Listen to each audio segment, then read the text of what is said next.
My name's Joe, I'm 23 and I'm from London. I'm a chef on This Morning and the founder of the Bread and Butter Supper Club. This Morning have asked me to host my very own supper club and bring you guys along for the ride with me.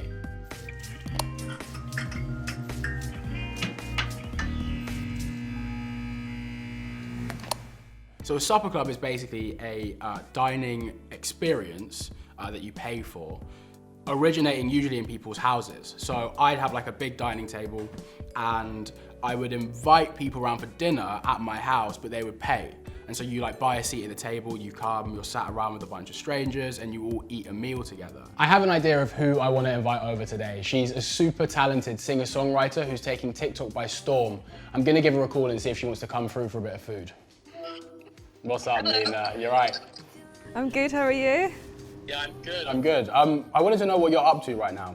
I'm just at the studio cooking up some bangers. I'm at the studio cooking up some food. I'm thinking about making a little risotto, but I'm gonna have quite a lot. So, do you wanna come and get some?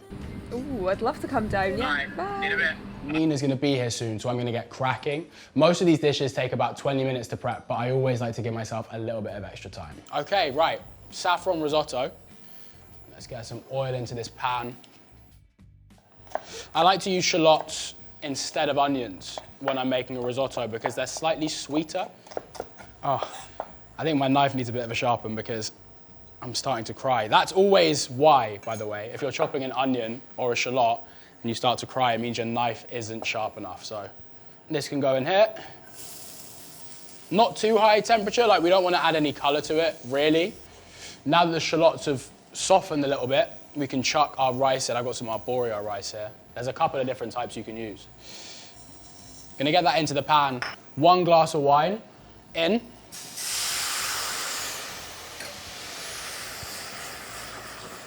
That's gonna boil down, and once it does, we can just start ladling our stock in. This is obviously a saffron risotto. We're gonna pop it in now at the beginning of the process because it needs to bloom. It's dry at the moment. And so if we put it in at the end, it'd be inedible. Right, this risotto is done now. So the last couple of steps are just to get that butter in and that Parmesan in, maybe a splash more stock as well, just to loosen it up. If you emulsify it properly and it's the right consistency, you get a fun little wave. There we go. Now just for a few pieces of ham, and then just finish with a couple of pea shoots, a little bit of black pepper, and then we're done.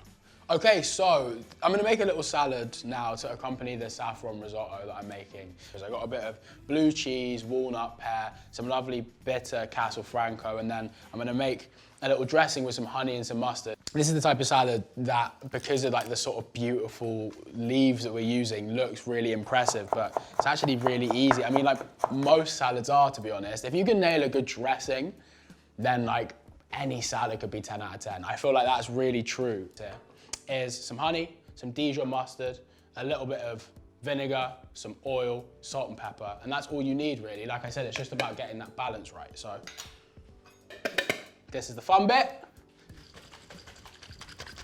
Just a small drizzle. Just bring that all together and we can pop it into a bowl.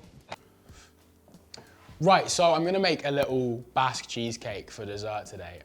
It is easily one of my favorite desserts. The things that you need to get started are some cream cheese and then a little bit of sugar. And now that that's mixed together, the main flavor of this cheesecake is actually gonna come from the vanilla and the lemons. And now, I've got 3 eggs, and I'm just gonna mix those in one at a time. Now that they're in, all this cream can go in, and we're just gonna mix that together too. And then the last step is basically the thing that's gonna allow this to sort of set up like a cake, which is the flour. Yeah, this is ready to go into here. Right, now that that's in the oven, I've got some strawberries here. Just gonna take the tops off of these and cook them down in just a little bit of sugar and lemon juice. And then it just like adds a little bit of texture as well as flavor.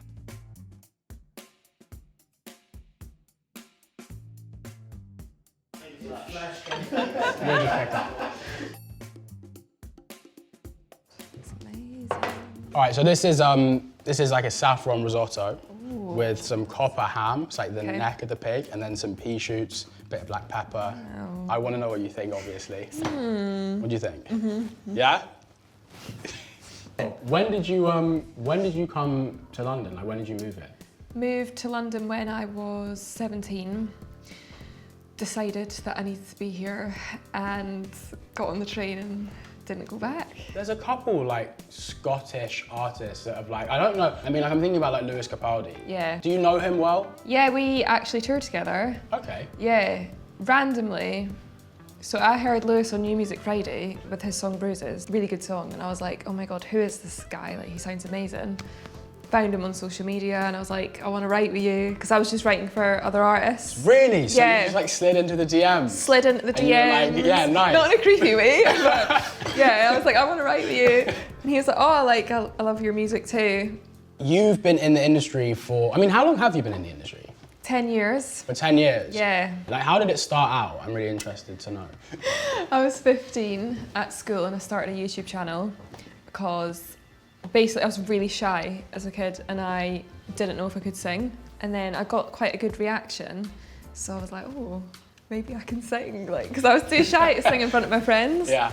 And then just kind of built a fan base through that, and then other artists taking me on tour, Radio 1. Really? Yeah. Like off the back of just the YouTube channel? YouTube, and then like bigger artists see my covers of their song and would shout them out and stuff like that. Oh, awesome. Do you have enough room for a bit of cheesecake? Absolutely. Yeah? Always got room for cake.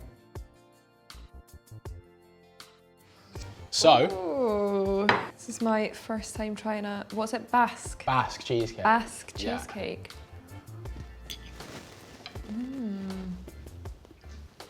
That's good, that. There is something that you said earlier that has sort of been on my mind. You were saying that when you were writing, you were like writing for other artists. You were like writing for another artist. Yeah. You didn't really mention who.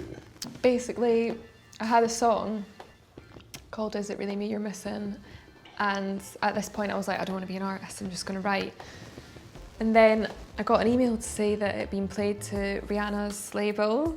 And Rihanna is like an icon to me. I grew up obsessed with Rihanna, still am. Same. She's a queen.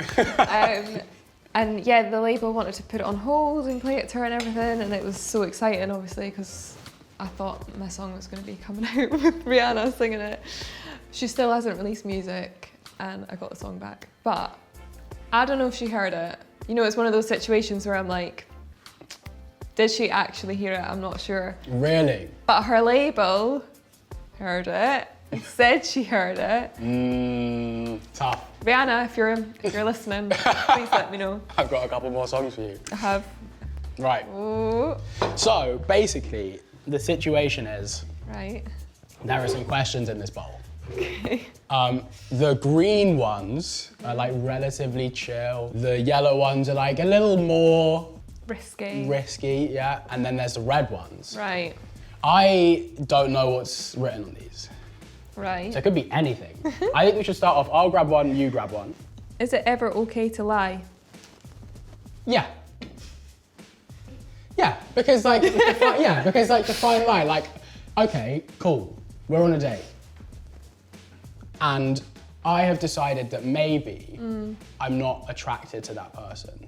Yeah. Which is allowed. Yeah. You know, Yeah. you don't decide who you're attracted to and not attracted to, but you're not, and you Yeah. know. In that situation, if I decide that we're not gonna go on any more dates, I'm not gonna say, I don't wanna date you because I don't find you attractive. I'm gonna say, oh, I just don't think we're right for each other. Do you know what I mean? Like small lies, I think are fine, because it like, if you're lying, obviously. Bending the truth. Bending the truth. Bending the truth. Do relationships / heartbreaks get easier or harder as you get older? That's tough. I think heartbreak, I've only ever had my heart broken once. So, I don't know. I feel like it would be much worse now if I got my heart broken. I think when I was younger, I thought a relationship should just be perfect. And like at the first hurdle, I'd be like, oh, well, he's not the one. Whereas now I'm like, you've got to work through those hurdles, do you know what I mean? I may have actually written you a bespoke, tailored to you song. Seriously? Yeah, I have. That's way better. Do you want to hear it? Yeah. Is this like the awkward part at a house party when the guy brings out the guitar at like very 2 a.m.? Let's get into B. Let's get into Okay, right. Okay. I've eaten away my sorrows. Joseph Denison Carey's ham risotto is the one. This morning I felt so hollow. Now I won't need to eat till tomorrow. I'm so full of risotto. This is so high. I love it. Woo! Oh, thank you. That was sick, man. That was really cool. Yeah, thanks for having me. It was amazing. You're you. welcome anytime.